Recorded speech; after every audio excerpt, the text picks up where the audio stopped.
C'était toujours un gars gentil. De ceux que tout le monde loue, vous êtes si utile, je peux compter sur vous pour n'importe quoi. Mais au fond, il ne se sentait pas si bien. La vérité est que, derrière les sourires et la volonté d'aider, il y avait un poids énorme. Il a dit oui à tout, pour les co-travailleurs qui lui ont transmis leurs tâches, pour les amis qui ont emprunté de l'argent et ne sont jamais revenus, pour le voisin qui a toujours oublié de payer la faveur de prendre soin du chien. Il ne pouvait pas dire non. Et pire, quand il a essayé, il a ressenti le besoin de s'expliquer, comme s'il devait justifier de ne pas répondre aux attentes des autres. Mais combien de temps cela durerait-il ? Le problème est que plus il a cédé, moins les gens le respectaient. Il se voyait coincé dans un cycle où tout le monde était heureux, mais lui-même. Jusqu'à un jour, épuisé et frustré, il s'est rendu compte qu'il devait changer. Mais comment ? Qui pourrait vous apprendre à vous libérer de cette arrestation invisible? C'est alors qu'il se souvenait de quelqu'un. Au fil du temps, il a commencé à percevoir un schéma inquiétant. Plus il disait « oui », moins les gens semblaient le respecter. Au travail, un collègue a souri et a demandé « Mec, tu peux me faire ce rapport? Je suis coincé aujourd'hui. » Il voulait dire non, mais l'idée de paraître grossièrement l'a fait céder. Il a passé la nuit à terminer un emploi qui n'était pas le sien, tandis que son collègue est parti. Un tôt pour se détendre. Dans le quartier, une demande similaire. « Pouvez-vous prendre soin de mon chien ce week-end? C'est rapide. » Mais le « rapide » a été répété chaque semaine. Le voisin n'a jamais offert de paiement, ni même de remerciements sincères. Et avec des amis, avec des amis était encore pire. L'un d'eux, toujours avec la même conversation. « Me prêter un argent? À la fin du mois, je vous retourne, sans faute. » Mais la fin du mois arrivait, et la seule chose qui est revenue était une nouvelle demande de prêt. Au début, il pensait qu'il était généreux. Mais au fil du temps, il s'est rendu compte que ce n'était pas de la gentillesse. C'était la peur. Peur de décevoir les autres. Peur d'être considéré comme égoïste. Peur de perdre des amitiés. Et qu'a-t-il gagné en retour? Fatigue, frustration, le sentiment que c'était juste une ressource pour les autres, pas une personne avec leurs propres désirs et limites. Cette nuit-là, en regardant le plafond de la pièce, épuisé, il s'est posé une question qu'il n'avait jamais eu le courage de faire face. Si je disparaissais demain, combien de ces personnes manqueraient vraiment? C'est à ce moment qu'il s'est rendu compte, quelque chose devait changer. Et c'est alors qu'il se souvenait de quelqu'un qui pouvait l'aider. Le lendemain matin, alors qu'il marchait dans les rues du quartier, il ressentait le poids de la nuit blanche. Pour la première fois, il s'est rendu compte que ce n'était pas seulement la fatigue physique, c'était une tenue mentale. C'est alors que ses yeux ont trouvé une vieille maison avec un jardin bien gardé et une chaise à bascule sur le porche. Là, assis tranquillement, se trouvait le vieux seigneur du quartier. Tout le monde a dit qu'il était sage, qui avait déjà tout vécu. Et pour la première fois qu'il pensait, que se passe-t-il si je demandais des conseils?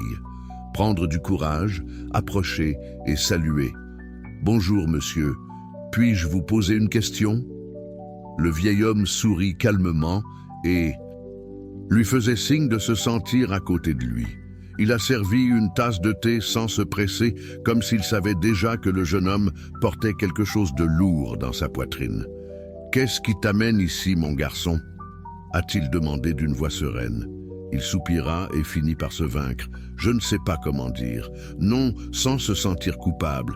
Je m'explique toujours, je justifie toujours. Mais je pense que les gens ne profitent que de moi. Je ne sais pas quoi faire d'autre. » Les personnes âgées sont restées silencieuses un instant. Puis, avec un léger sourire, il a demandé « Avez-vous remarqué qu'un oui forcé est pire qu'un non sincère ?» Le jeune homme fronça les sourcils, surpris. « Comme ça, quand vous dites oui, par peur, vous n'aidez pas vraiment, ça se blesse. Et à la fin, les gens qui profitent de vous n'apprennent jamais à respecter vos limites. » Le jeune homme était réfléchi. Il ne l'avait jamais vu de cette façon. « Mais si je commence à dire, Non. Les gens peuvent s'éloigner. Les personnes âgées riaient doucement et répondit « Et ils s'éloignent, c'est parce qu'ils n'ont jamais vraiment été avec toi ». À ce moment, quelque chose a commencé à changer en lui. Le jeune homme regarda les personnes âgées, absorbant ces mots. Je n'avais jamais pensé qu'en évitant un non, je prolongeais simplement le problème. Mais comment faire ça? Comment dire non sans avoir l'air épais ou égoïste? Le vieil homme a souri et a pris une gorgée de thé avant de répondre. La première chose que vous devez comprendre, c'est que vous n'avez à vous expliquer personne. Vous avez le droit de refuser quelque chose sans justifier. Le jeune homme hocha la tête, mais avait toujours l'air hésitant. Les personnes âgées ont réalisé et continué. Vous n'avez pas à inventer des excuses ou à vous sentir coupable. Soyez simplement clair et direct. Ici, essayez de dire ces phrases à haute voix. Non merci. Je ne peux pas maintenant. Cela ne fonctionne pas pour moi.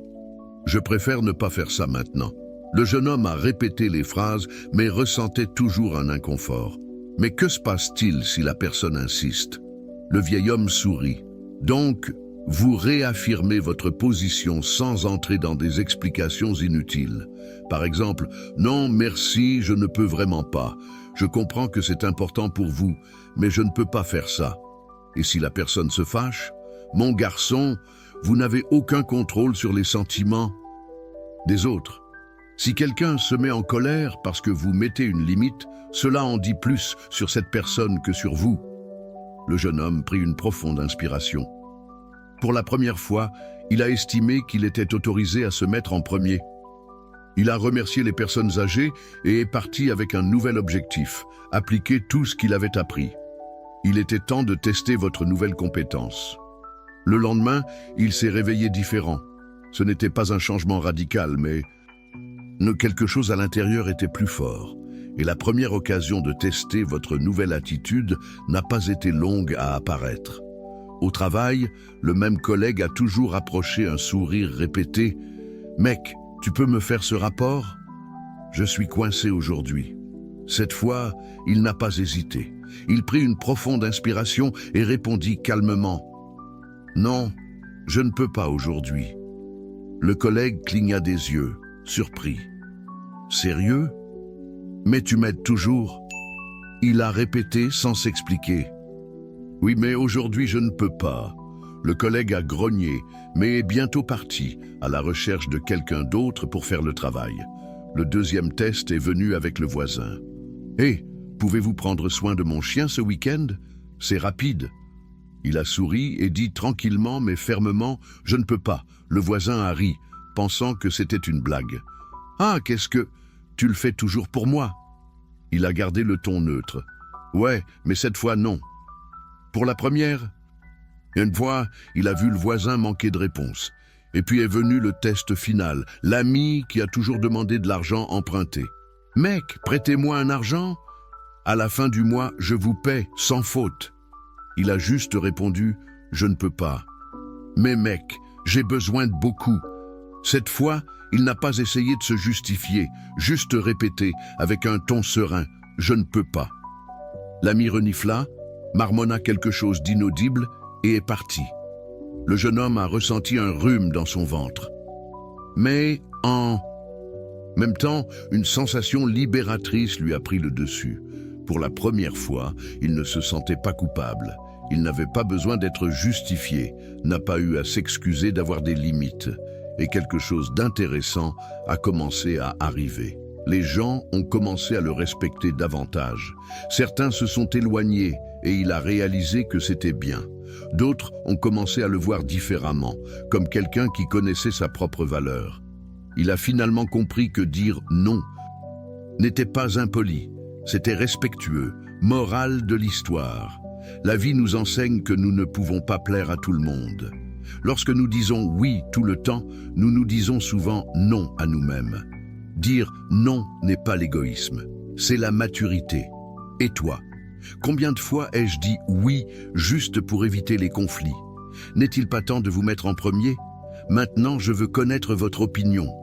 Avez-vous déjà vécu une situation où vous avez eu du mal à dire « Non, comment c'était » Que s'est-il passé ensuite? Laissez votre commentaire ci-dessous, je veux vraiment lire votre expérience. Si cette histoire vous a fait réfléchir, partagez cette vidéo avec quelqu'un qui a besoin d'apprendre à imposer. Et n'oubliez pas de quitter le même. Abonnez-vous à la chaîne et activez la cloche pour plus de contenu comme celui-ci. Jusqu'à la prochaine fois.